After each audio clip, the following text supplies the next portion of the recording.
This morning's training is The Culture of One, Moving Beyond Cultural Competence. We're going to be exploring personal culture and how it impacts our interactions with the families we work with. And this morning's presenter is Dr. Pradeep Gidwani.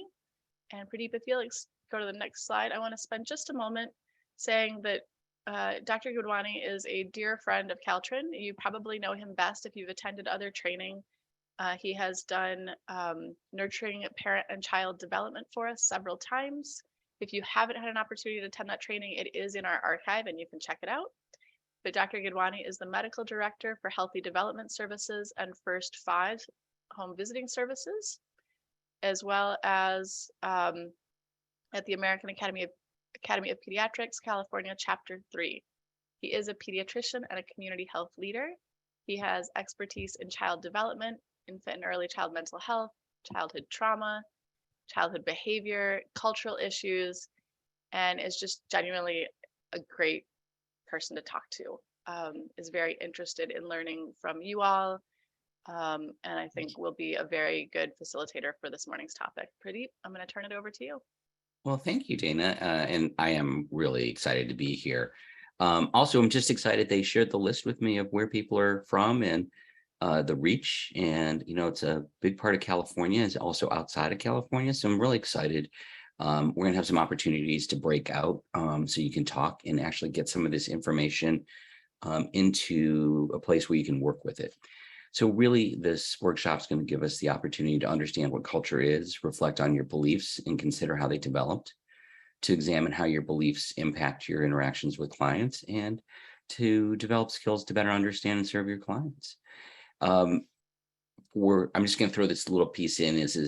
We have over 100 people on today, which is fantastic. We have quite a few others signed up. So for those who will be watching this at a different time, when we go into the breakout sessions, I will introduce those breakout sessions. These are things you can do in your organizations. And also for all of you, you can actually facilitate some of the stuff within your organization. And we'd be happy to if you want to do that, we'd be happy to help figure out how to make that work for you, because these trainings really are evergreen and you can use them at any time. So, when we come into this, the expectation is, respect and humility. Cultural humility is a word that's used a lot. I actually think that you have to really say respect and humility, because it's a two-part piece for me. Really, you'll hear throughout this, I only know what I know so far, and there's more for me to learn. That's why I love, this is one of my favorite talks to give, because I'm always learning. The other important part is safe space. And I'm going to talk a little bit about trauma, but we really want this to be a safe space. We want active participation. Your level of vulnerability is completely up to you. But what I can share with you is the more vulnerable we are, the more we grow. And so, again, you can see how having a safe space and vulnerability really go well together. I hope everyone's willing to learn and change. And the biggest thing that I want you to know is that you're valued, and you add to the richness of our community. And I consider all of us that are doing this work, helping families, particularly helping kids and families, as a community.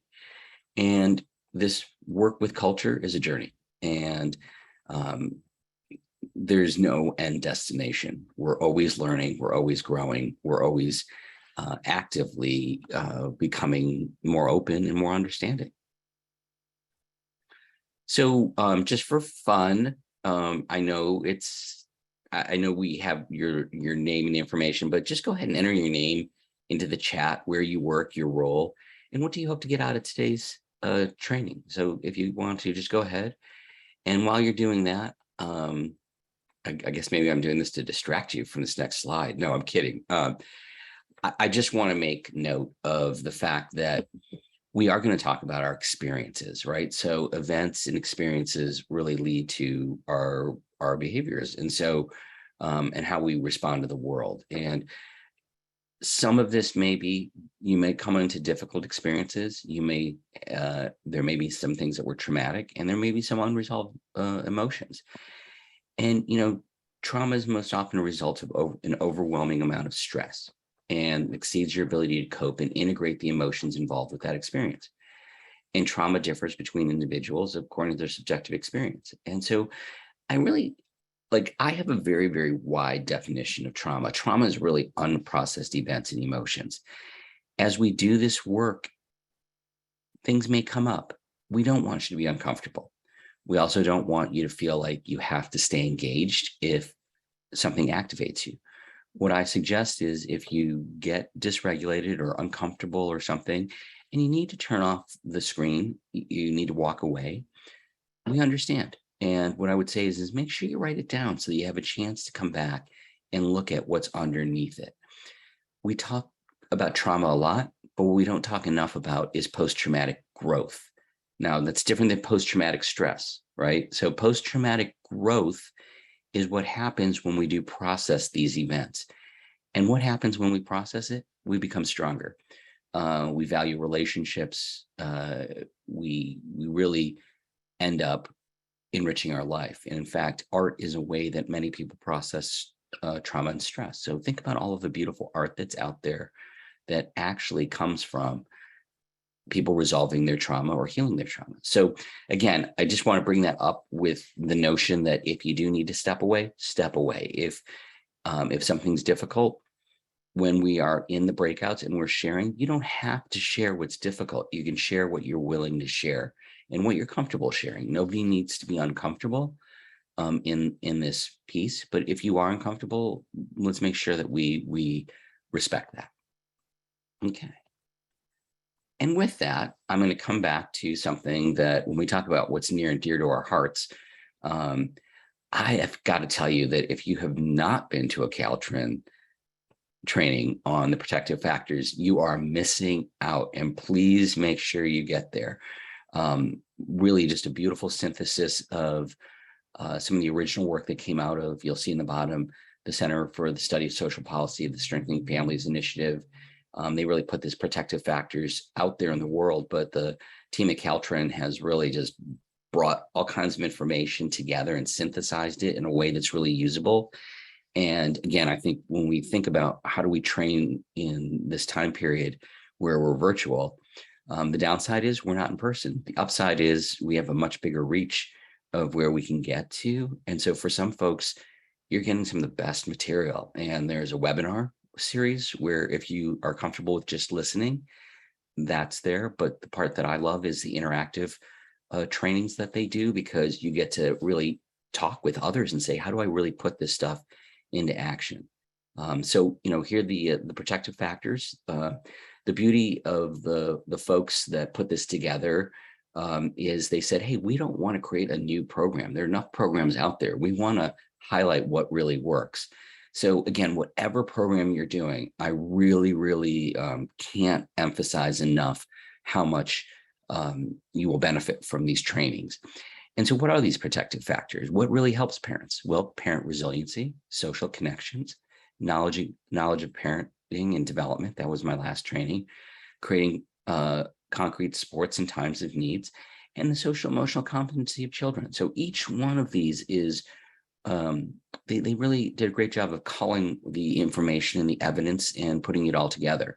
And like I said, the Caltrin team has just done a beautiful job of saying, hey, some people like to listen, some people like workshops. I myself love workshops. So I really love the interactive pieces, the things that really supplement that are there.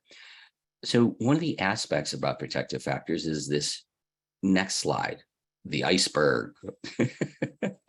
And the iceberg really is talking about cultural strengths. Now, what's interesting let me just sort of see one thing here.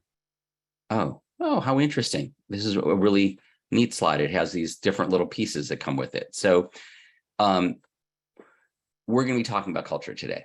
And what we're really looking at is all of these things that are on this iceberg. There's things that are visible in cultures. There's things that we see, but there's so much underneath.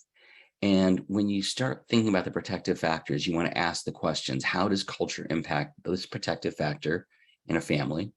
How does your own culture shape how you feel, how you react, and what you think or say? And how does culture impact what and how you're teaching? So these are the big questions, and that kind of frames why we're having this deeper conversation.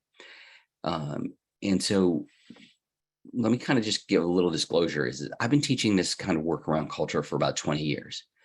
And the reason I've been teaching it is it's, well, one, I was an anthropology major as an undergrad, so I've always had an interest in culture, but different groups use the healthcare system differently. So I've been teaching this in healthcare for a long time, and I've really reached out to other fields because, again, now I do a lot of work in child development, but really in terms of serving families, this is so critical, right? Is understanding our culture and understanding another's culture. And I don't fit into cultural boxes, and you'll see that later on so well. So I think it's really important to really understand there's a bigger conversation here and to really widen the lens. And so as we go to this next slide, that's really coming back to this idea of our current conversation. It's really focused on race and ethnicity.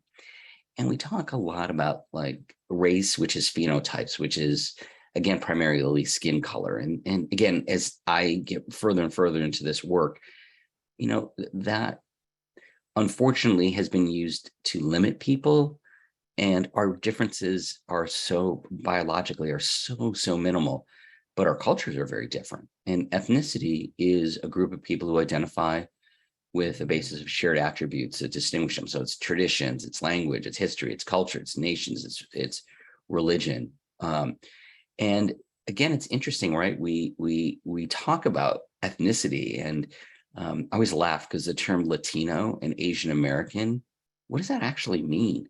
My friends that are Vietnamese are very different from my friends that are Chinese.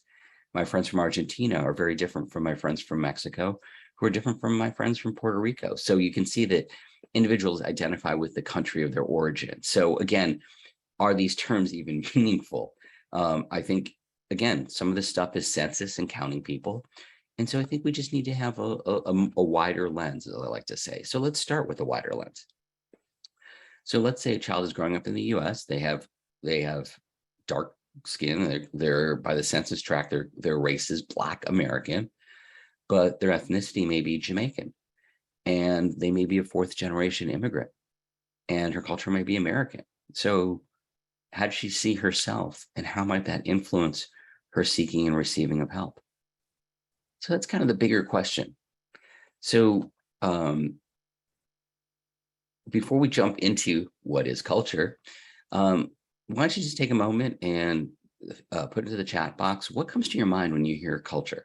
And we're going to just take a little break here for a second just to hear what you think when you hear the term culture.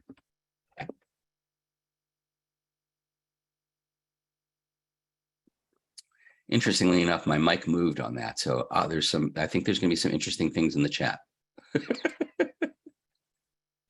Family, food, beliefs, your roots, your values, traditions, values, language, upbringing. It's everything about yourself. So true, so true. Expressions, great. Where somebody comes from, traditions, great. How one identifies themselves. This is great. Okay. Dialect. Yes, okay. Folksy ways, unconscious ways of learning who you are and who you're with. Okay, great. Okay. Wow, okay, this is wonderful. You guys are a great group. Okay, so let me give you the formal definition of culture, okay? It's the way of life, right? Especially relates to the socially transmitted habits, customs, traditions, beliefs that characterize, and here's the important part, a particular group of people at a particular time. It includes behaviors, actions, practices, norms, values, communication, patterns, traits, etiquette, spirituality, concepts of health and healing, superstitions, institutions of racial, ethnic, and religious groups, okay? I like to think of it as the lens that we see the world through. It's a very all-encompassing aspect of who we are. We are born into cultures, and those cultures want to teach us traditions, values, customs, rituals, artifacts that support the groups. It's actually funny if you think about it, money is an artifact, right? It tells you a lot about our culture. It provides a psychic structure for social relationships, and it helps make meaning of the world. And it's learned and transmitted primarily through language and social interactions. A huge part of culture is implicitly It is under our radar. It is taught to us and transmitted to us just through our daily interactions. And the interesting part is it's often under our radar. Our own culture is often hidden from us, and we frequently describe things as, well, that's the way it is. As a member of a majority cultural group, it's sometimes really difficult to identify certain norms and values, and that are part of your cultural background. So again, when we see some of these cultural clashes that we're seeing in our society, often the mainstream culture is like, well, wait a second, we don't even see it because it's just so under our radar. And as we talk about this transmission, I like to break things down to what's going on in our inner worlds, right? And so within us, we have sensations, emotions, and thoughts, and they move around and interact. And that's what's going on inside of us. But that also creates beliefs. And it's interesting because there's a transmission from bubble to bubble here. And so I really do sometimes wonder, the question is every interaction cross-cultural? You'll see as we talk about this that there's so many aspects that make culture personal culture. And as we get going, I have to disclose something, which is cultural potholes. Cultural potholes is the way that I express what happens to me, what has happened to me over my life. If you've ever stepped in a pothole, you step in a pothole, you might twist your ankle, you pull your foot up and you keep moving. You hurt a little bit, but you keep going. I've basically stepped in it with many people from many cultures, many people with different backgrounds. And it's not just ethnically, it's gender, it's transgender, different folks. I've made mistakes. I've made a ton of mistakes. And those mistakes are always met with, I'm really sorry. Could you explain and help me understand your world? And I would tell you, the vast majority of the time, I think there's only been one time that I can think of in my life where the person was so mad and put off that they didn't want to explain who they were. The majority of people want to tell you who they are, and they want to explain their culture, and they want to explain who they are. So I want us to think about this, and I want us to be open to the fact is we will make mistakes. And when we make mistakes, the most important thing is to apologize genuinely and to express our curiosity. So, and again, I point that out because we all make mistakes, and it's easy in this arena as we're trying to learn how do other people see the world. It's very easy to make mistakes. Okay, so I'm going to take a deep breath because it's been a lot of information. And it's going to be a lot more information coming up. And then we'll get to a little bit more interactive piece coming up as well. So when we kind of geeky people who get really excited about this stuff think about culture, we think about the universal dimensions. There's cultural aspects, but then there's personal uniqueness. And I am really focused on this personal uniqueness. And you'll see why as we go through this morning of why that personal uniqueness is so important. But let's dive into the universal dimensions. So if you look at it, one of the things that we look at from the lens of anthropology is there are universal dimensions that are biologic features: food, reproduction, physical comfort and safety, movement, growth, health, awareness of our mortality. That's just the biology piece of it. Then emotions: happiness, sadness, fear, anger, disgust, contempt, surprise, envy, excitement, guilt, shame, love, hate. Physical expression of emotions: facial gestures, laughter, crying, empathy. Again, these are found in all cultures. The other part is social constructs: family, territory, in-groups, out-groups, marriage, rules, customs governing sex, status, role, division of labor, special occasions, rituals, mourning, passage, rites of passage, trade, gift giving. This one's been very funny.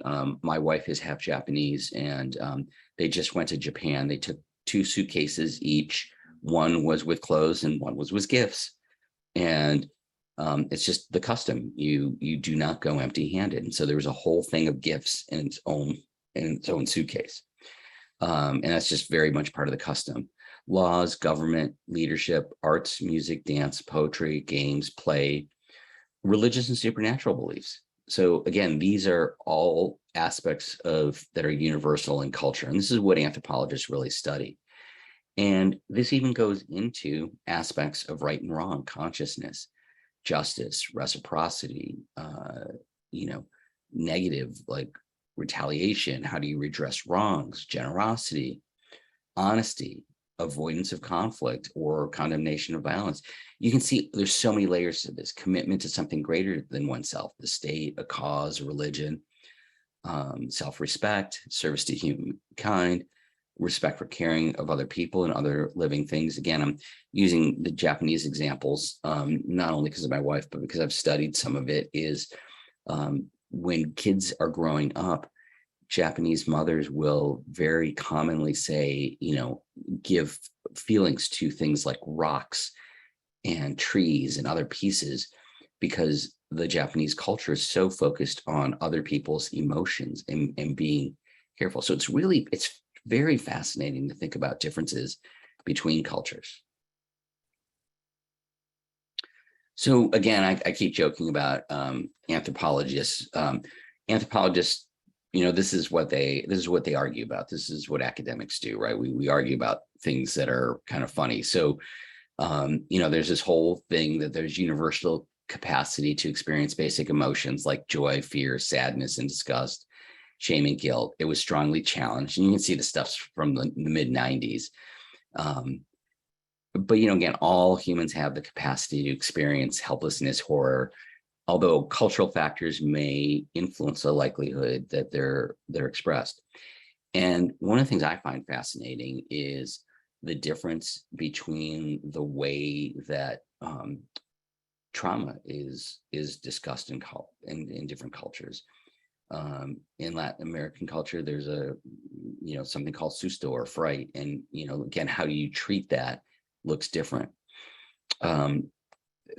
There's some really interesting ones for folks from who are in Newfoundland. They have this kind of biological piece that happens with fear. In Japan, there's this condition, Tajin Koshifuso, which is the fear of offending people. And because of socially awkward behavior or managing physical offense like body odor. And it can lead to people really being disabled and not leaving their homes. I mean, it can really have a very profound effect. And Korean women actually have a symptom where they suppress anger and they lead to an abdominal mass. So again, each culture, how it deals with emotions, there's some very specific things about where it shows up. Now, this is one of those slides that I sometimes wonder if I should include or not. But even when you think about culture and the response to death, in America, we really see pain as something that can and should be avoided instead of an inescapable part of life. And a lot of times people will shield children from the loss, and adults seek to protect kids from death. Whereas in the Jewish tradition, which I really find to be one of the most kind of psychologically sophisticated ones when it comes to death, there are 6 graduated steps of mourning, which last about a year. And it provides a framework of rules and rituals that guide people through the grieving process. And it's again, the focus is on life in the culture, not death. So again, it's this whole thing of like, how do we help people accept it and move on? And again, mourning beyond a year is really discouraged. But they have these beautiful process of what you do the night of the death, what you do in the week of the death, what do you do at a month, what happens at 3 months. It really is incredibly thoughtful. And I think this is one of those things where this is one of the reasons I love cultural stuff, because we can learn so much of like how other cultures deal with certain situations. So I'm going to bring it back to us. I'm going to bring it back to individuals. Our lenses and filters are created by our experience, our personal experience, our family's experience, our culture, both our current and historical culture, and cultural context. Currently, we are all dealing with something that has changed our cultural context called the pandemic. I think we've all been affected by it. And so again, that is going to have an effect. It has had an effect, and it will have an effect on our culture. The other part is our lenses and filters are created by expectations, beliefs, and memories. It's really how we see the world. So again, remember that definition of culture, it's the lens which through we see the world.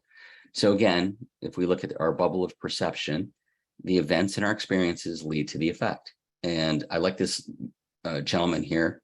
He's trapped in his bubble of perception.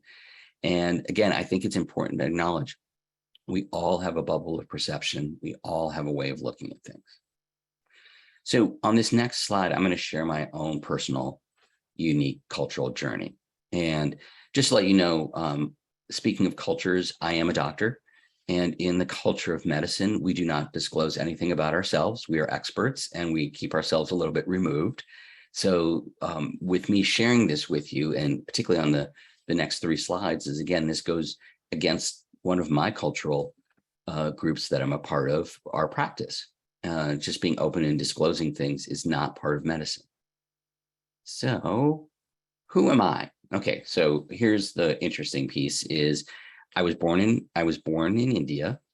My parents immigrated when I was 18 months, so I'm first generation. I took a bunch of trips to India, first at 5, then 7, 9, 11, 13, and 17. And while I was in India, I saw a lot of overt inequalities. I come from a very tight-knit progressive Indian community in Cleveland. And because we were from different parts of India, we didn't speak our native language. And so I don't have the connection to India through language.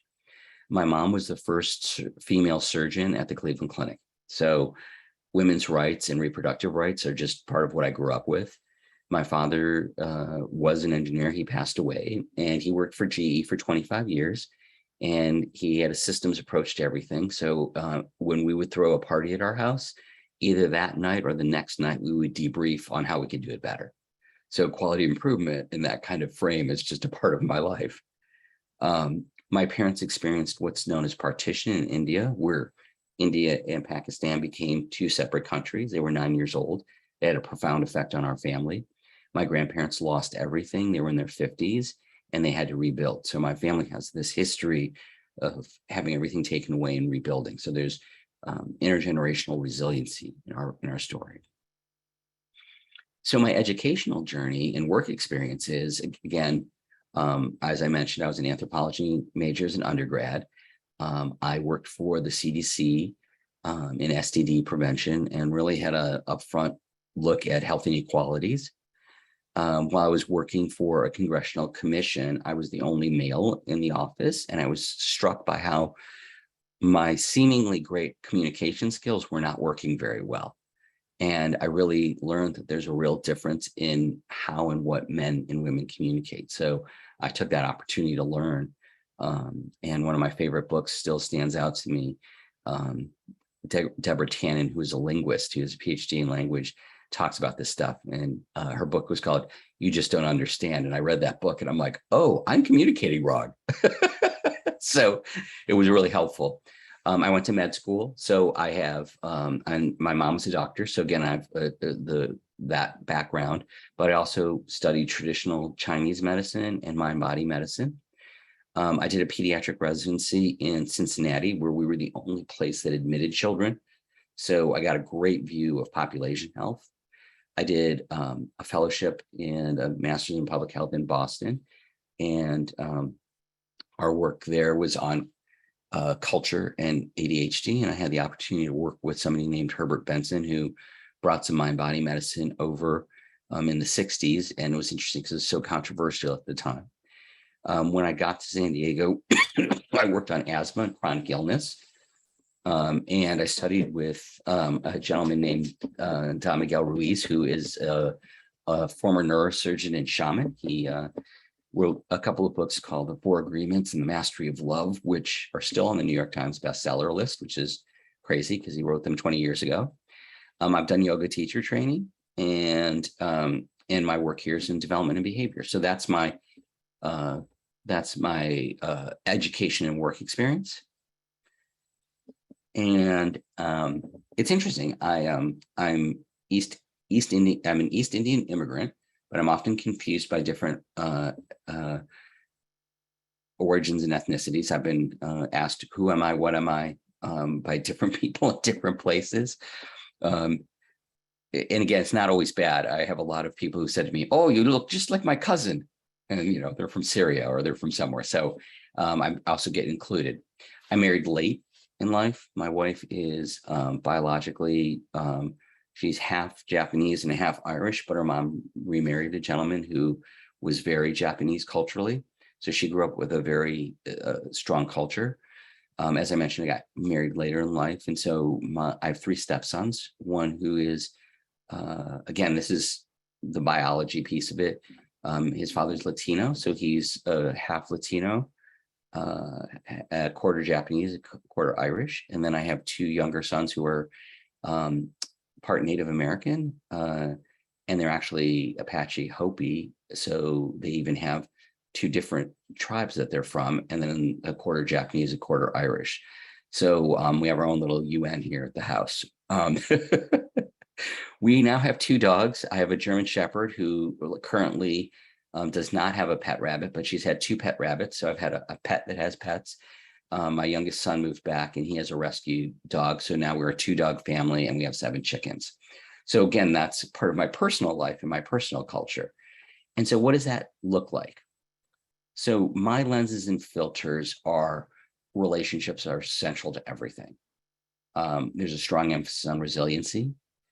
I like to say that I'm Indian-ish. Before the show Blackish was out, I would refer to myself as, well, I'm Indian-ish because I'm not, truly bicultural because I don't have the language. Everything to me is around culture. Inequality and justice is really important to me, both on the race, ethnicity, and gender side. Clinically, I'm what's known as allopathic or Western trained, but I'm open to other traditions. My work is so much in development that I see everything through the lenses of attachment and regulation. As we did this work that I do for my day job, we just saw a lot of trauma in families. So that's really been part of my lens as well.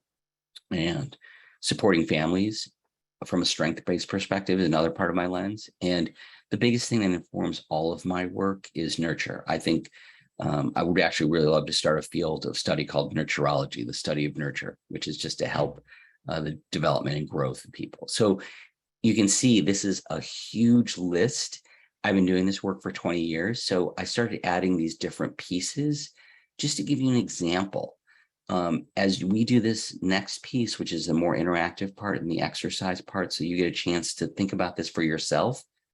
We're going to do, think about what's going on for ourselves, and then we'll think about families next. But we want to take the rest of this hour to really dive into some of this stuff. So let me just explain what's going to come up for the next couple of slides. We're going to start out with a personal reflection. We want you to have some time just to think about this and go ahead and write some of this stuff down. And as you could see, I did 3 slices of my background, right? One was my professional educational one. That was actually where I used to start this conversation, but there's more to my story. So again, there's my family's story. So I added my family story as I did this work. Then I started thinking, well, I have a pretty funny life. I mean, I have a pretty interesting way that I've gone through the world. So I added the personal piece. So again, you can look at any of these things. Again, today we're talking about work. So if you want to start out with your work experiences and how that's shaped your culture, that's great. If you want to talk about your family's background and your culture, think about that. So we're going to do a personal reflection. Then we're going to have a time to go into breakout groups, but then we'll come back into a larger group to just hear how that experience went. So before we go into the breakout groups, I'm going to go ahead and start with the first prompt, which is a personal reflection. Okay. So let's take about 5 minutes here for you to think about what creates your own personal culture. Remember, we talked about the universal part, but really what makes your personal culture yours, your family, your community, your experiences, your education, your intergenerational history. and see if you can identify your lenses and filters and see how that influences how you see the world. So we're going to go into breakout groups several times today. You're going to be in the same group of 3, as Dana mentioned. If you're in a group and the conversation isn't where you want it, you can pop back in. We'll figure out whether you hang out there or get reassigned, but we really want you to have the opportunity to talk, right? And to, you had the opportunity to think about it, but in this breakout session, what we'd like you to do is really share, just go ahead and introduce yourself and share your cultural journey, share how you've come to where you are today. As I mentioned earlier, it's a journey. Welcome back, everybody. We're just going to go ahead and do a large group debrief and really want you to think about, what did you learn about yourself? How did it feel to share your story with somebody else? And did you feel closer to the person whose story you heard? And was there enough time? So we'll just ask people to come off mute. Can they come off of mute? Ask folks to come off of mute if they want to share. And while we are waiting for the first person to do that, Dana, do you want to share your experience? Sure. Which I thought was pretty cool. We were just talking. One of the things that I was reflecting on is I've actually known pretty a little over a year now, and we have a fair number of conversations. And I think had already recognized that we have some things in common. And one of the things that struck me today was learning the things that Pradeep and I don't have in common was actually very connecting, because you tend to, I think, we were talking about, you tend to fill in the gaps of things you don't know about people. And when you feel like you have a lot in common, you tend to fill in those gaps in a way that make them perhaps more similar to you. You use your own culture and fill in those gaps. And so being able to see sort of the real Pradeep, the version that he puts forth himself, and that level of depth down to like, my dog has pets, makes, sort of, what I was saying is it's a little bit like when you read quickly and you fill in the words, even if words are missing. And in this case, the sentence or the paragraph is a lot richer because you're not reading it quickly. It's a much more in-depth paragraph about who that person really is. Thank you, Jane. And anybody wants to come off and share their experience? Oh, great. Hector, go ahead. Yeah, I had the privilege of meeting 2 great humans, and I was left with, we didn't have enough time. We did all get to share, but I was left with the want to know more. Oh. Hector, thank you so much. This is always the hard part about doing these is how much time, who's going to participate. But I love what you just said of like, I wanted to know more. And I think that's the beauty of this, right? Is it's that degree of connection. And so you did answer the question I didn't ask, which was there enough time? No. But thank you. That was wonderful. Anybody else?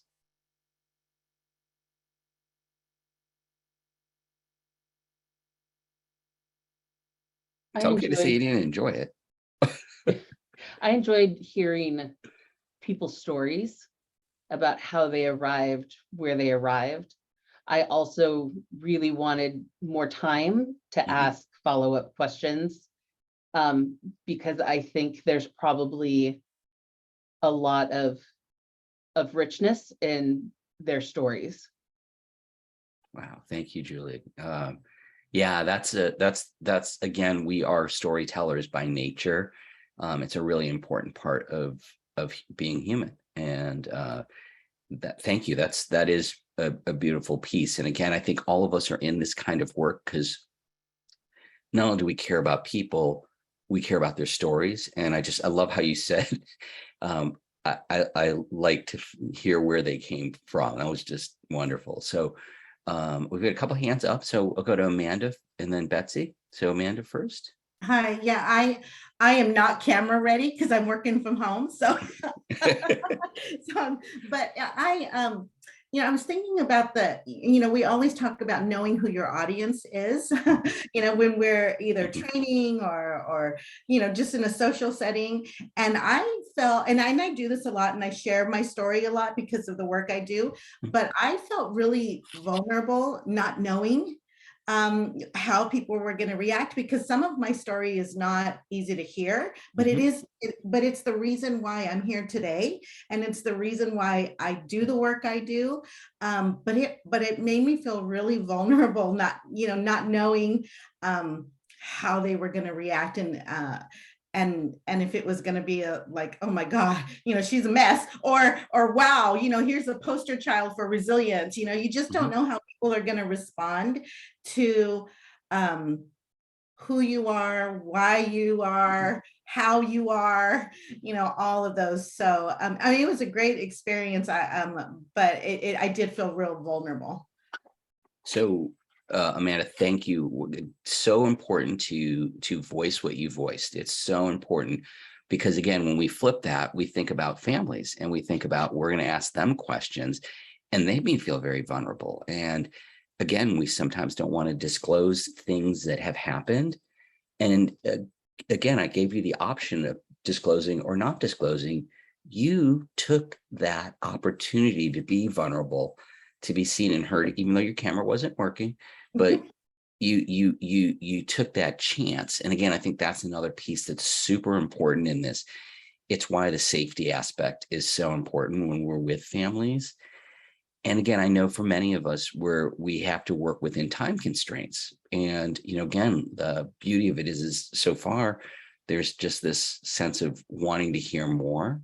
But I also love, Amanda, that you said, I wonder how I'll be received. And I think that's such an important piece for us as we're working with families and kids, to really have that curiosity of how can we make them comfortable and how can we make them feel received, no matter what they tell us, right? No matter what they share. Can we just be open and take things in?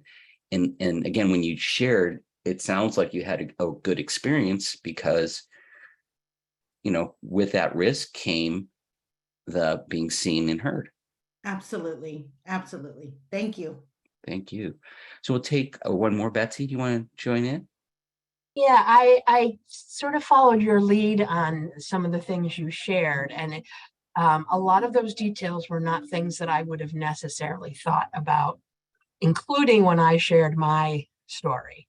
And I've, learned and known the iceberg metaphor for ages, but it became really clear in our group because one of the things I had shared is that I had grown up with a single mother, and I had really been in an adult shoes early on in life. And Greg, one of my partners, had a similar experience. And that's something that I don't think of as shaping my worldview. And yet I am sure it has significantly. And it was interesting to then connect with somebody else over that item that was much less obvious and hidden underneath the waterline.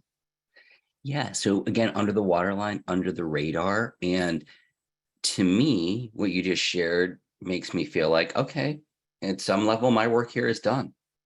Because you had a great experience of considering what is my own culture. And you've already taken it to a much deeper level. And the part that's interesting about that to me is I know as you start with this work, and again, it's always a starting point because it's endless in terms of what we can discover. But as you do this and as you stick with this, it's going to just show up with you being able to connect with others even deeper, and it's going to enrich your experience. And so I am like, your comment really makes me excited to see how that plays out in your work. And I'm just going to make an assumption, which we're not supposed to do, but I'm going to, is it's just going to allow you to connect with people in a different way that's going to just add to your own strength. And what you just shared was, well, I shared this and somebody else in my group had a similar experience. That's a huge part of this is a lot of times we think we're alone and we have a shared experience, and that shared experience builds community and builds connection. And so I am like, I mean, the only thing I wish is we had more time. It sounds like the folks who did, and there's some folks that weren't able to participate, and there's a variety of reasons that you might not be in a setting where you can do it. But for those of you that did have that experience, you can just see how much it does impact us. And there's so many layers to it. And I think that's the other piece I want to share is that, as I shared with you when I started, it was always through the lens of medicine. So that was my education and background, was kind of my credibility. So I would share that story. But as I've been doing this work, it's really important to share more and more. So, excuse me. Okay, well, that was a lot. Dana, I think this is a time that we were thinking about taking a break. Okay, so this is a funny picture because my brother's much older. His little baby that he's holding there is now in college. So I probably need to update this picture. But it's been a running joke in our family is, you know, my brother and I, are we from the same culture? We grew up in the same household. We grew up with the same parents. We had very similar experiences in some ways, and we had some different experiences. And culturally, we're very different. He's in the high tech world. He's a really great executive. We're actually very close. In fact, he just texted me this morning about something.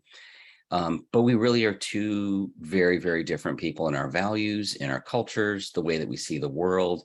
It really is striking. And so just want to bring up the fact that members in the same culture vary widely in their beliefs and their actions. We all have unique identities that we develop within our cultures, but these identities are not fixed and static. This is the reason why stereotypes don't hold up. No two individuals from any culture are exactly the same. So again, even when we share and we disclose, it really comes back to this piece that we really are different. So we're going to do a personal reflection. We're not going to break out this time, but just a really quick personal reflection. Let's take about 2 minutes just to think about when has the culture of your family given you strength, and when has the culture of your family limited you? And where have you not fit in with your culture of origin? So just take a moment. We'll take about 2 minutes. So I'll just really share quickly for myself. One of the funny, it's always a funny sort of thing. I always joke where my family's given me strength is I have an incredibly supportive family. So it's pretty much constantly there. And I was joking about my older brother who somehow or another, we have these periods of time where we don't often talk because we both are so busy. But whenever I'm going through a crisis or something really bad is going on, invariably he calls that time, and he always kind of gives me the right pep talk. And it's just the funniest thing over the years. It's very uncanny when he'll call like out of the blue, and it'll be on a day where like I failed some big exam or something. And he's like, "That's okay, find another thing." So my family's really supportive in that way. And the way that my family's limited me is it's a joke, but it's not completely a joke, is I was allowed to become any kind of doctor I wanted to be.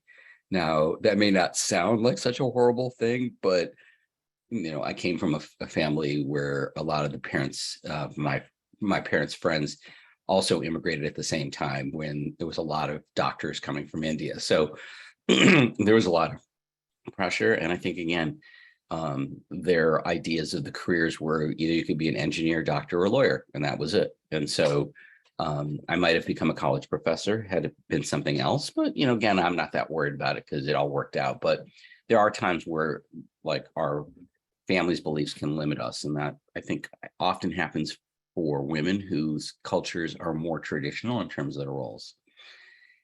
And then where have you not fit in with your culture of origin? I think that's pretty clear with me that I love being of East Indian descent, but I don't feel like if I go to India, I don't feel like can blend in. So again, that's just one of those pieces where just to reflect on that for yourselves. And let's start talking about cultural gaps and thinking about what creates those gaps. So I'm going to throw up a list, and just want you to think about this is what are the other ones besides race, language, nationality, immigration, religion, age, generation, gender, sexual orientation, income level, education, occupation, military service, where you grew up, marriage or being in a long-term relationship, children, pets. What else creates gaps? Just throw it in the chat if you can think of anything else. I laugh that I'm always adding to this list because people remind me there's so many things that come up. I'm just thinking of one is, whether you or your children play a sport, like you can get really, kind of specialized in your thinking. So are there any other gaps that you guys can think about? Let's go into the location, philosophy, team affiliation. Yes. Disability, absolutely. Political affiliation, absolutely. Disability, mental health. No. Color of the skin. It's really interesting. Color of the skin is really interesting because colorism goes hand in hand with colonialism. And as I've been talking about race and ethnicity, for a lot of people who are either from either from Asia or from Latin America, colorism and colonialism are very, very strong threads in the cultures. Absolutely. So again, just a personal reflection. We're not going to, well, actually, we are going to break out into groups and talk about where you've seen it, but just take a moment to reflect. Where have you seen and or experienced cultural gaps? As you think about that, when we go into our breakout groups, we're going to go back to our same groups of 3 so that you can continue the conversation with folks that you've had a conversation with, and share your experience where either you saw a cultural gap or you've experienced it. All right. So welcome back, folks. I just wanted to open it up a little bit for comments, just to say, how did it feel to share your experience? Were your experiences similar or different? And again, was there enough time? So those are the 3 big questions. So I'll take some volunteers, either come off mute or raise your hand, or we'll try to keep track of all 100 plus people. I feel like I left my breakout room really fast. I didn't get to say goodbye accidentally. So I just wanted to thank my 2, I'm trying to find them in the list here. I'm just trying to thank the people that were in the group with me and thank them for sharing. Renee. So yes, I left too fast, but I just wanted to say, Sam and Renee, thank you so much for sharing. It was really cool getting to know a little bit more about what you do. Cool. Very cool. Does anybody else want to share their experience or? I think this is Hector. I think likewise, we're just deepening that commonality in terms of some of the experiences. Being left with wanting to, again, learn more. Time is short. So what would be helpful is if you would let us know as the host, when is our last time coming together in our small group, that would be helpful so that we're not all left hanging, not saying goodbye to each other. Great point, Hector. It's actually interesting. As I was putting this together, I was wondering, like, oh, should we do one group at the end where everyone can say goodbye? So that's a piece. Now, the other part that's really great about that is that's telling me that the level of connection that you're having is so good that you want to be able to have closure and say goodbye.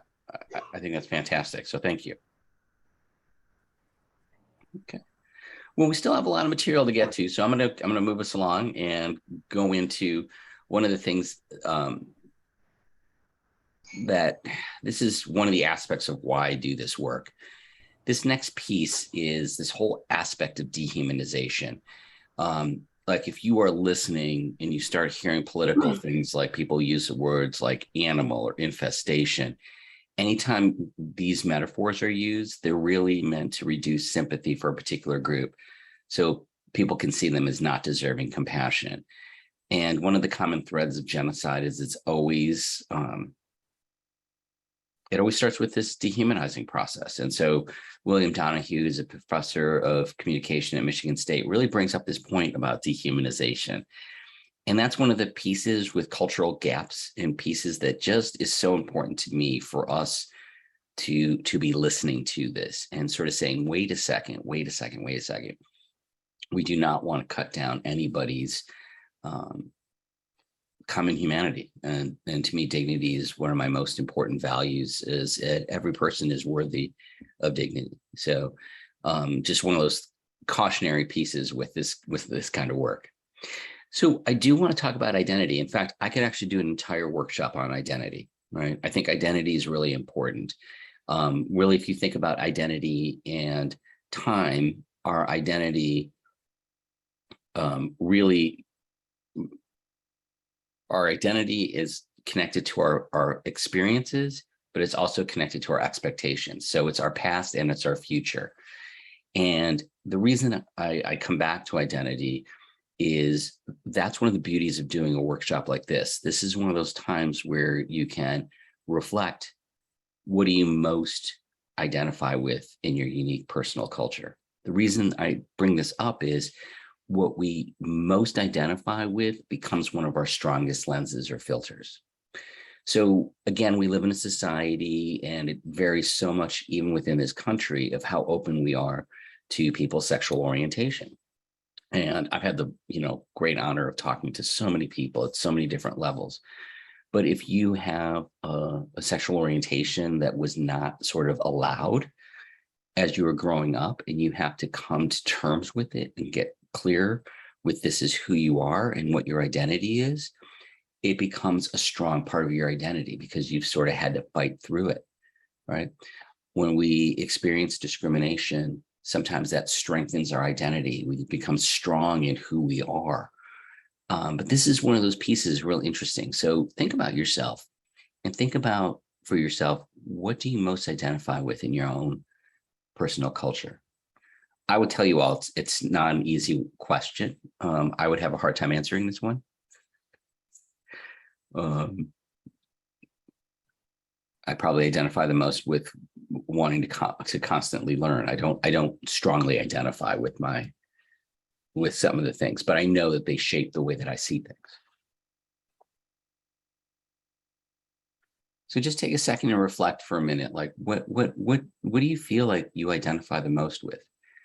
And this is not just a question for now. This is a question that I think if you ask yourself, I sometimes find that if I ask myself a question and then let go of it, later on, certain answers will come to me. So again, I hope that this is one of those ones that helps you really see how important identity is. And the biggest thing is when you see others, to see what they're identified with, and again, to honor them. And we'll talk about something later around tolerance, acceptance, and affirmation.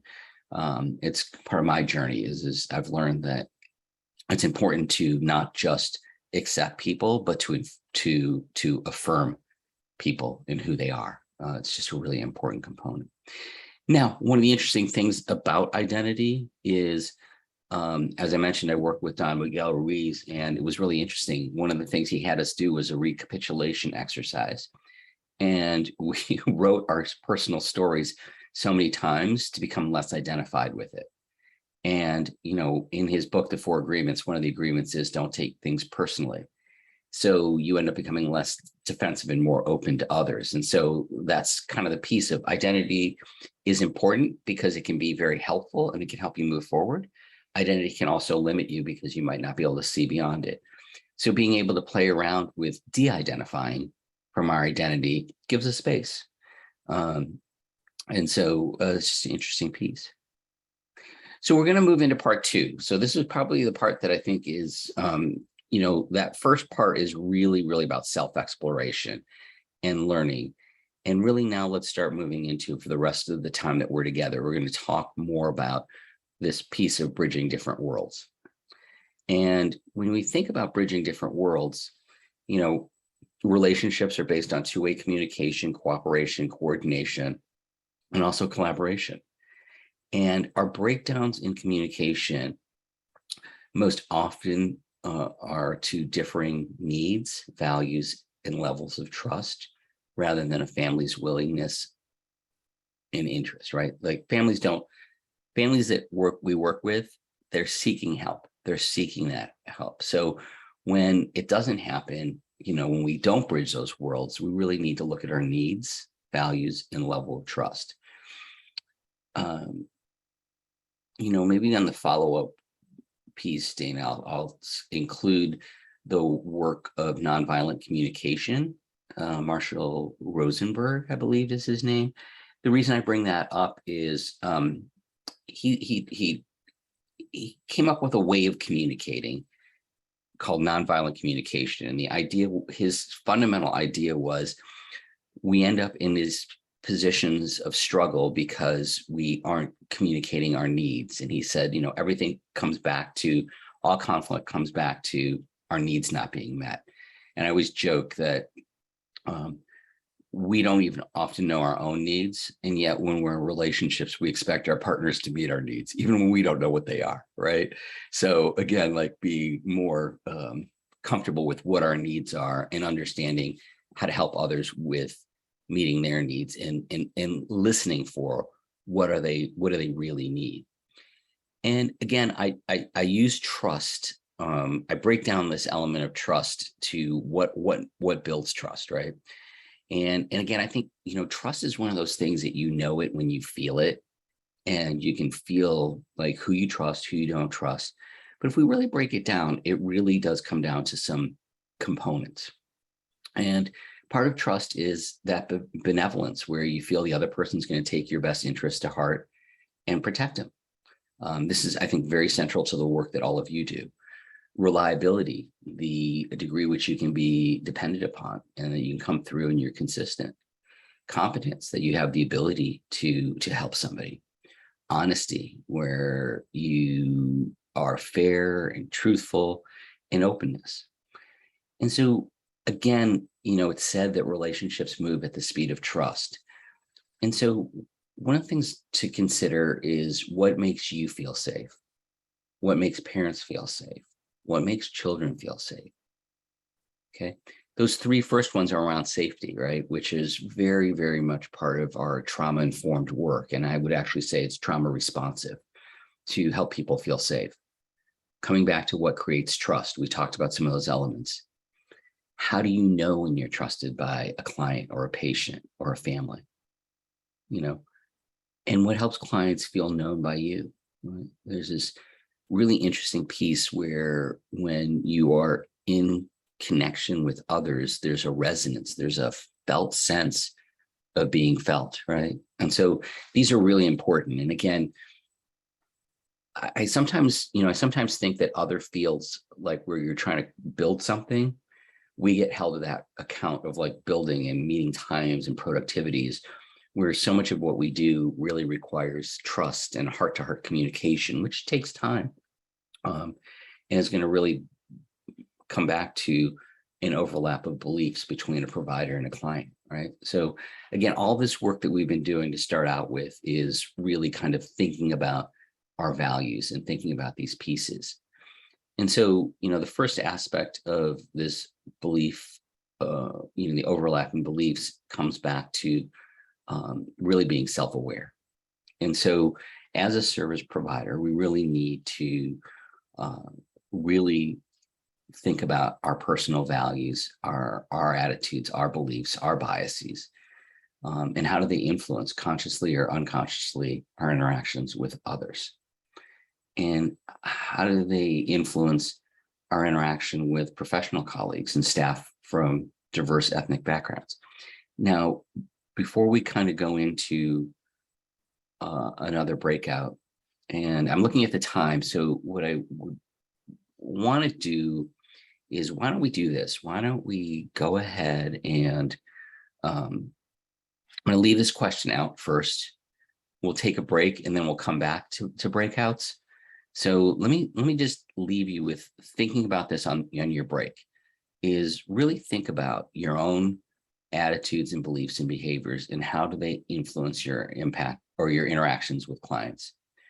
And the other part that I really want you to think about, and this is part that I think is really interesting, is I work in probably 10 different not organizations, but 10 different cultures, right? So when I'm working in the medical world, there's a whole different set of languages, right? When I'm working with parents, there may be different cultures, there may be different backgrounds. When I'm working with pediatricians within the medical world, there's a different kind of set of knowings and norms. I work with all these folks that do developmental work. whether they're speech and language pathologists or occupational therapists or physical therapists. Everybody has their own language. And when I'm working with families, one of the biggest things that we do in our programs is provide that support to help them navigate through these systems. Even the education system has its own piece. So just think about those things. And so we'll go ahead and just take a 5-minute break.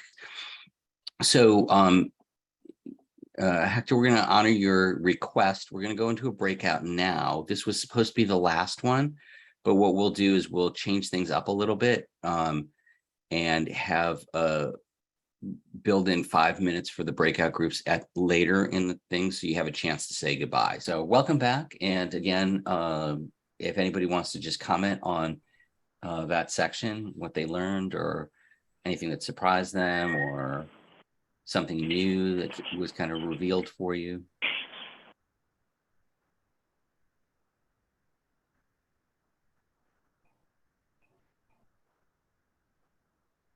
Hi, for me, the Great. group that I was in, it was kind of cool because even though we work with different populations, we still had a lot of similarities that seemed to click and a lot of attitudes, behaviors, all that stuff. It was kind of nice to have that connection. Thank you, because again, I think that's the piece that's so important, right? Is it really is across our fields. It's not just limited. And I think this is one of the pieces we have to kind of make clear to policymakers, that for us to do our work and for us to help families, it requires that time. And it requires that time in all of our work, not just in one area. So thank you. That was wonderful. Great. Hector. Yeah, we're not sure how you all matched us, but we've certainly figured out that we have commonalities personally, but also professionally.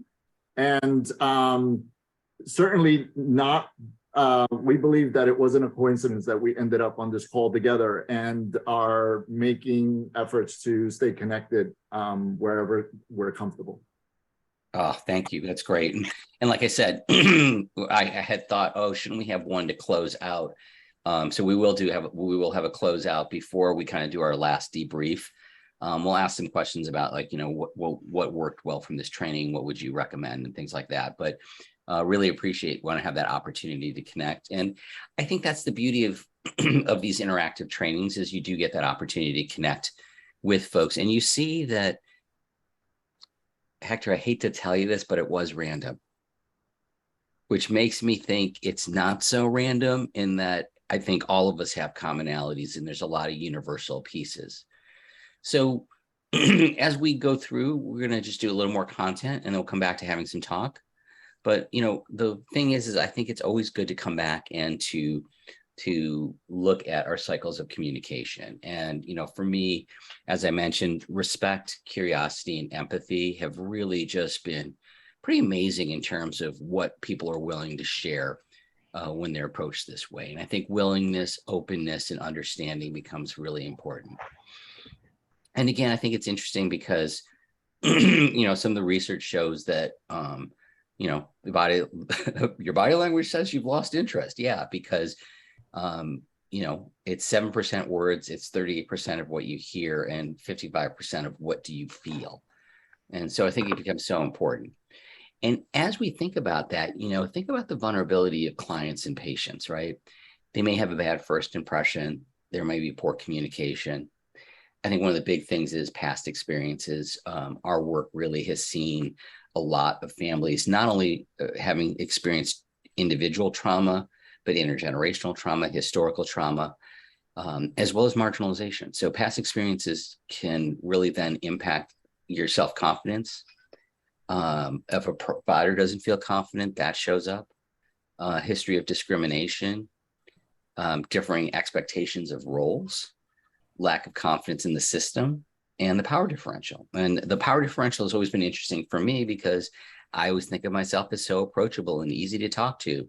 But I am a pediatrician, and for a lot of families, that can be a big difference. And if he says this, then that's what I have to do.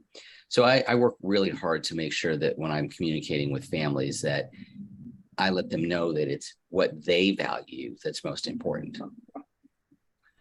So the other part is as a provider, it's a two-way street, right? We may feel a sense of responsibility for the patient or the client. We're supposed to be the experts and have the answers. Situations can be very unpredictable. One of the most fascinating things that I've found in my colleagues in medicine is the degree of how much people feel alone. And it's probably true in a lot of other fields as well, right? You feel alone and, you know, I didn't want to reach out to stuff. So that becomes really important for us to support one another. Limited experiences with certain conditions and certain situations, limited experience with certain groups and communities, and our own unresolved aspects. You know, I mentioned that earlier on. And again, I think we just have to, I think right now, self-compassion is the most important skill to cultivate because we've all been through so much with the pandemic, with racial reckoning, with inflation, with political unrest. So having that time for ourselves to resolve things so that we can be as present as possible.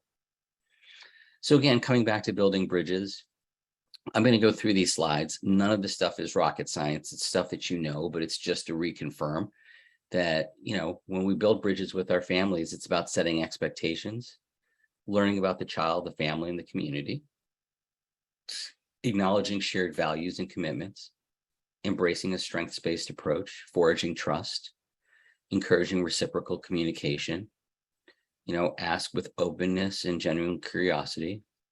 And I think, you know, it's kind of interesting, but it's really worthwhile practicing saying, I don't know much about your culture, but I'm interested. And, you know, really that whole piece of your culture matters in your care. And so again, trying to help that make it really a partnership.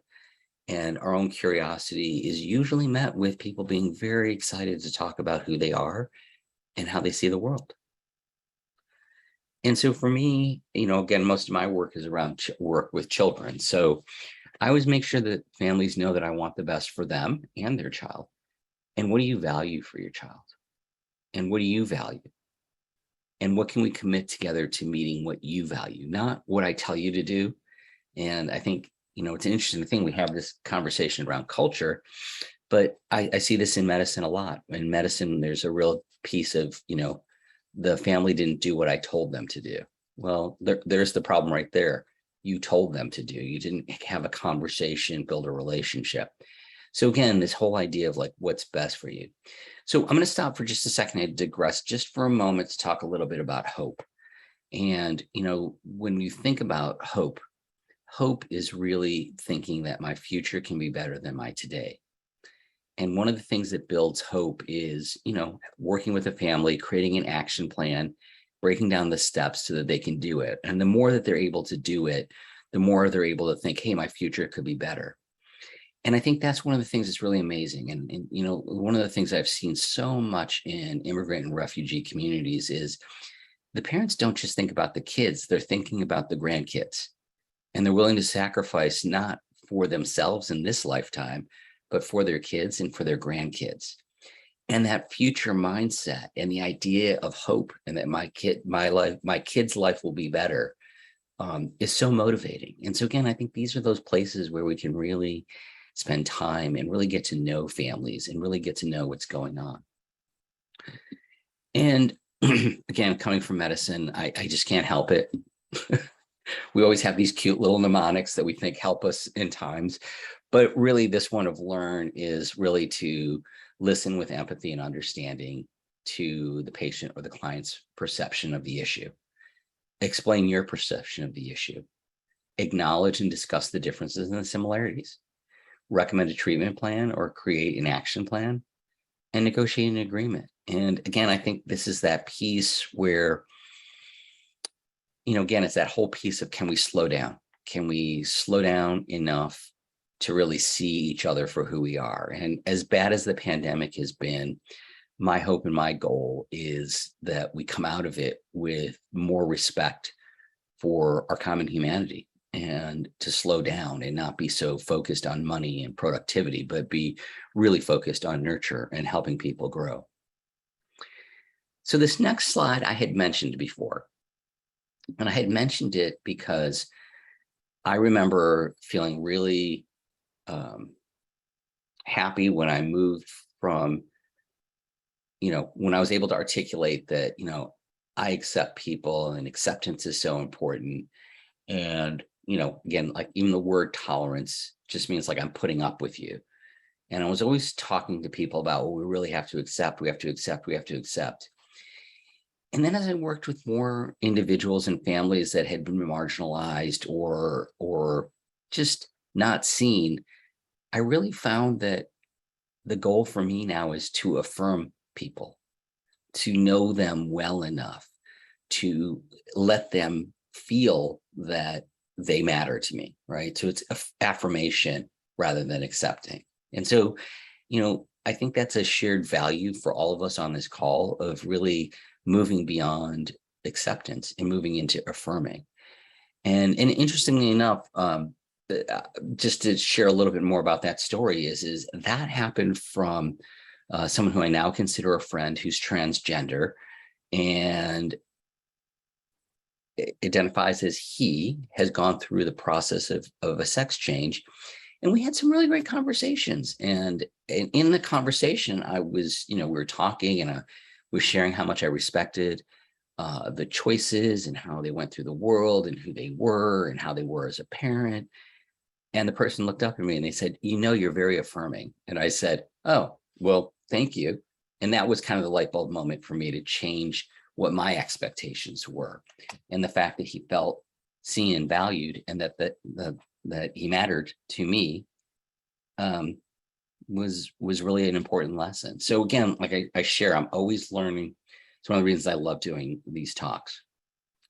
Now, these next slides, I always joke, these are my optional slides, but in every training I've done, people say, oh, I'm so glad you did this because this whole idea of working with an interpreter is challenging. So the next few slides are just some really kind of very informational things around working with interpreters.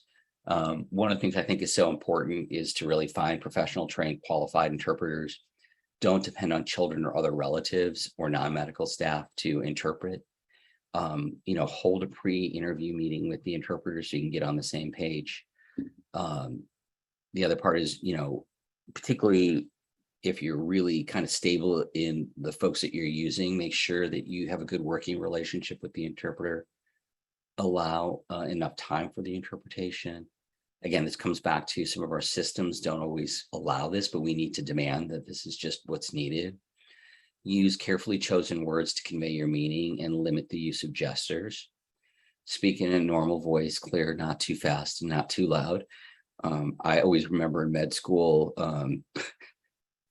one of the computer lab people just talking louder and louder to the non-English speaking folks, thinking that speaking louder would make it more clear. So I think we've all seen that. Again, avoid using jargon, technical terms. Try to use short sentences to pause so the interpreter can work. Ask only one question at a time. Don't ask or say anything that you don't want the patient to hear. And expect the interpreter to interrupt when necessary for clarification. So also expect the interpreter to take notes if things are getting complicated. Be prepared to repeat yourself in different words if the message isn't understood. Have a post interview with the interpreter, and sit with you, the patient or client, and the interpreter in the form of a triangle. So in an emergency, if you must communicate and you don't have an interpreter, make sure the family or friend understands her role before you begin. Use the simplest vocabulary to express your meaning. Speak in short and simple sentences, and check to see if the message is understood. Now, one of the reasons I go over this stuff and it's so important to me is, again, without exposure and practice, it's easy to make mistakes with working with interpreters. And so again, for some of you, this is super basic and stuff that just some really quick, funny stories about working with interpreters over my experiences. One of my favorite stories that I tell is I was seeing patients in Revere, Massachusetts, which has a really big Cambodian population. And we had this Cambodian translator, and she popped in and I asked a question, and the mom made all these beautiful sounds in her native language. And I asked a question, and the interpreter, asked it. And the mother like literally went on for a minute and a half. And she stopped, and the interpreter looked at me and she said no. And I'm like, wait a second. Something got lost in translation. She didn't go on for a minute and a half for just no. And so I actually asked the translator to step out for a moment. I said, listen, it's really important for me to understand certain things. I said, the mom said all of this. And she said, oh, well, what she was saying wasn't important.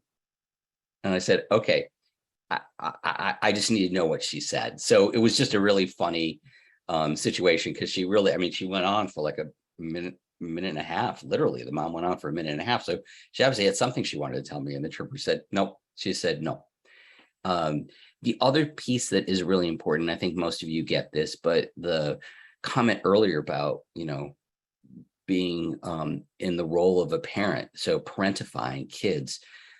If you're a child and you're in this position of having to interpret for your parents because your English is better, it changes the power dynamic in the family, but it also puts a lot of stress on the kids. And so the kids may not even have the right language level for that. So again, I think it's just really important for us to be sensitive to those pieces. Okay, so things have been going good. We're going to come back to where we started, and we're going to come back to the protective factors. So again, these are the 5 protective factors. And as I mentioned, I really, really hope that you have time to go to the trainings coming up, because I think they're great. And again, coming back to this iceberg, really thinking through, again, consider how do the protective factor, how does culture impact the protective factors in this family? How does your own culture shape and how you react, and how you think and say about each of these? And how does culture impact what and how you're teaching? And again, these are important pieces. There's so many elements, there's so many pieces that we can talk about in this. Things like expectations about behavior, expectations about discipline. It was really interesting with friends that are African American who shared, their experiences about driving while Black. Then years later, have conversations with folks about when do you have the conversation with your kids so that they know that this is a possibility in the world. So, these are things that are true experiences for folks that may not be our own experiences. Being Indian, I didn't have that experience. My African-American friends assumed that I would have had those experiences. So it was a real interesting dialogue, and I'm so grateful that they were open to sharing with me. So there are a couple of things I want to do in our last breakout session. And again, it's interesting because, it's in Zoom, we're learning all these things. So one of the things I learned today is watching the breakout rooms, we can see when people are talking, and it didn't feel like there was any stop in the talking. So again, the amount of time that folks have, and I want to reserve some time at the end also for questions. So as you go into this next breakout group, I want you to think about 2 different pieces. So the first piece I want you to think about is a personal reflection and commitment. What will you commit to for your personal learning to better serve your clients from different backgrounds than your own? So that's question 1. And then I'm just going to show you what the group discussion is going to look like. Is the next thing I want you to help share with us as and actually I'm going to do a longer group debrief, is really to help to say what was most helpful in today's training, what additional information will be helpful, and what can you do to continue your learning. Thank you for all of you who have stayed engaged. We know 3 hours is a long time. The interaction we were hoping would keep folks engaged. So glad you had that time. I'm glad you had some time for the closure. So we have about 90 folks. So I think we've lost a few, which isn't bad, but really just want to hear your thoughts and comments in closing. We've got about 10 minutes. I'm happy to do questions too, but Hortensia, go ahead. We'd love to hear your thoughts.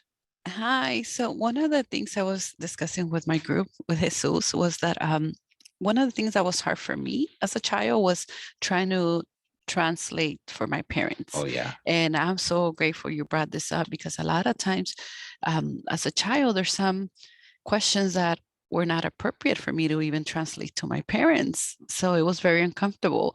A lot of times with school documents, Mhm. if you're the professional, don't know how to explain it, imagine me as a child. My other fear was, am I translating it correctly to my parents? Because Yeah. I didn't know, like, am I gonna get my parents in trouble because maybe I didn't once again, they didn't answer correctly. So that was a fear that I had as a child because of that. It was a very constant where people made it very easy for them, but was it easy for you as a kid? So in my experience, it was difficult. So I try my best not to use children when it comes to translating. We do in this county have a lot of other resources, so that's great. But also one of the just in dealing with my caseload, I had one parent would she didn't speak or hear, so she was deaf, and sign language was not something I learned either. So there was times where it was a little hard because I'm like, okay, I don't have a way of getting a translator right now as far as sign language talking, and communicating. So like sometimes we do have to do our best as a professional, and we started writing. Let's write back and forth, use notes, simple and small changes was able to help. Now, when it came to she needed more help, I would have to say, I'm so sorry, I would love to help you.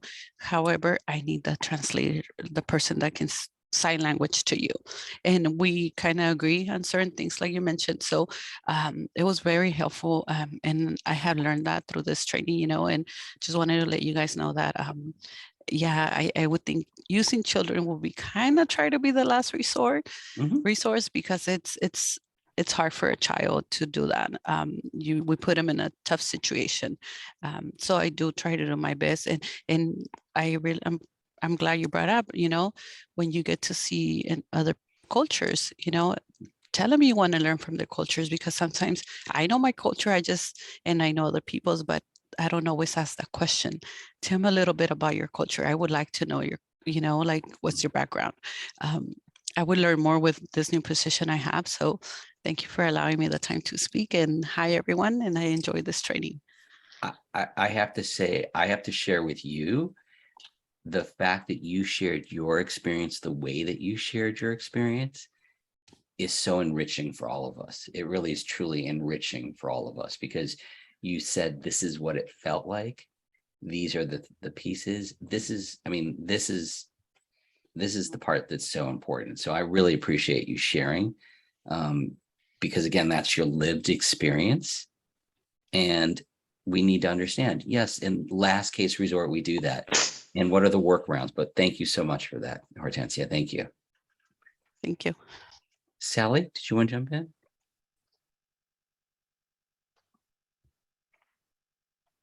Your box is a light, but oh.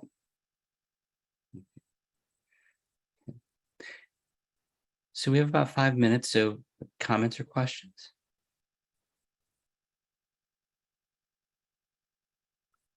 Thank you for the comments in the chat. There was a wonderful comment in the chat that I did not address in the interpretation thing, which I just want to highlight. Someone shared that when we're using an interpreter, to make sure you're not talking to the interpreter, but you're talking to the family. Very good point. Thank you for adding that. I'm actually going to add that to my slides. I appreciate that. Okay, so Dana, I think I'm going to go to, and so my information is on the slide. So again, feel free to be in touch with me. Oops, I got to get this slide. No. No, yeah, you got it.